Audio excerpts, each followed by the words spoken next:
Hello বন্ধুরা, আসসালামু আলাইকুম। আপনারা সবাই কেমন আছেন? আশা করছি সবাই অনেক ভালো আছেন, আমিও অনেক ভালো আছি। আজকে আমি বাটা মাছ দিয়ে পটল আলুর তরকারি রান্না করব। তার জন্য আমি প্রথমে মাছগুলোতে হলুদ লবণ মাখিয়ে নিয়ে ভাজার জন্য দিয়ে দেব। এবারে দিয়ে দিলাম হলুদ, তারপর দিয়ে দিচ্ছি লবণ,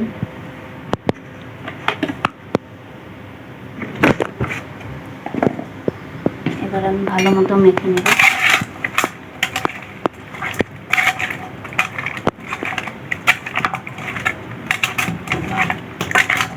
মাছগুলো ভালো মতো মাখা হয়ে গেছে।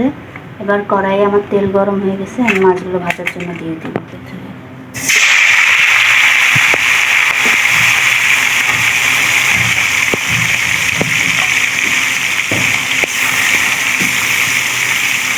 মাছগুলো ভাজা হওয়া পর্যন্ত আমি অপেক্ষা করি। মাছগুলো ভাজা হয়েছে একসাথে, অন্য পাতে একটু লাল লাল করে ভেজে নেব। আমি সব মাছগুলো ভালো করে ভেজে নিয়েছি। এবার আমি পটল আলুগুলো হালকা তেলে ভেজে নেব। হালকা ভেজে নেব।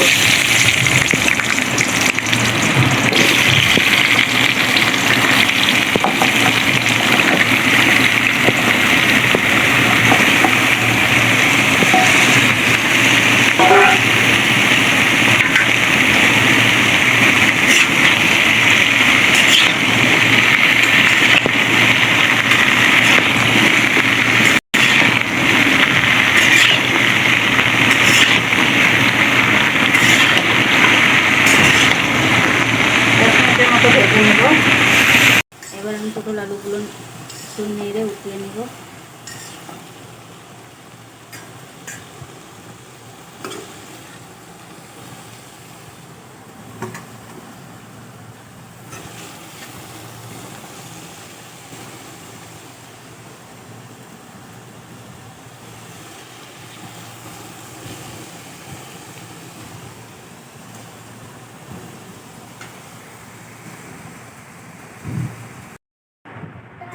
পটল আলুগুলো ভালো করে ভেজে নিয়েছি। এবার আমি কড়াইয়ে তরকারিটা চড়ানোর জন্য তেল দিয়ে দিব।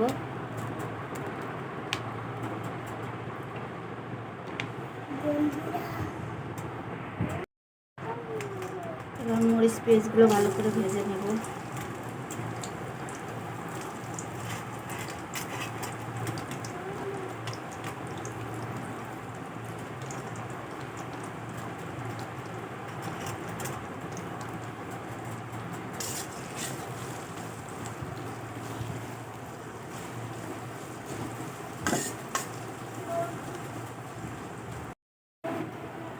বন্ধুরা, আমার মরিচ পেঁয়াজটা ভাজা হয়ে গেছে। এবার আমি পটল আলুগুলো দিয়ে দিব।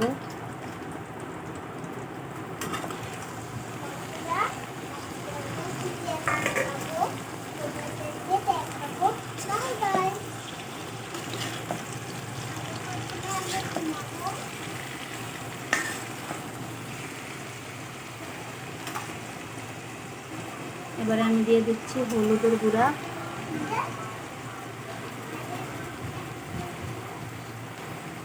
মরিচের গুঁড়া,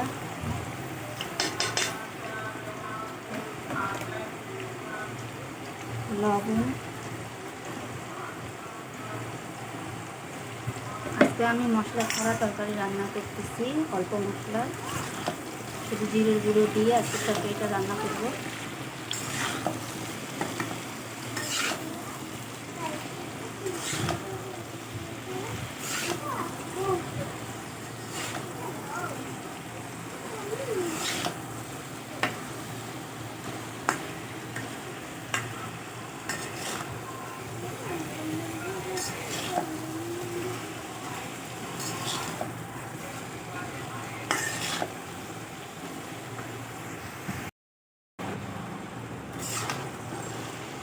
পটল আলুগুলো একটু ভাজা হয়ে গেছে মশলা দিয়ে।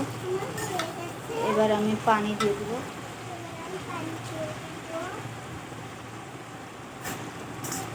দিয়ে দিলাম।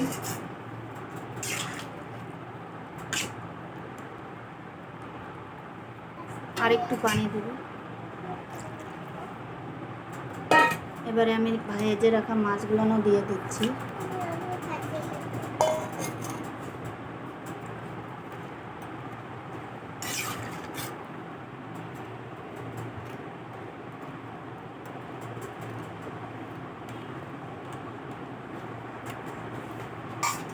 এরপর দিয়ে দিচ্ছি সামান্য জিরের গুঁড়ো,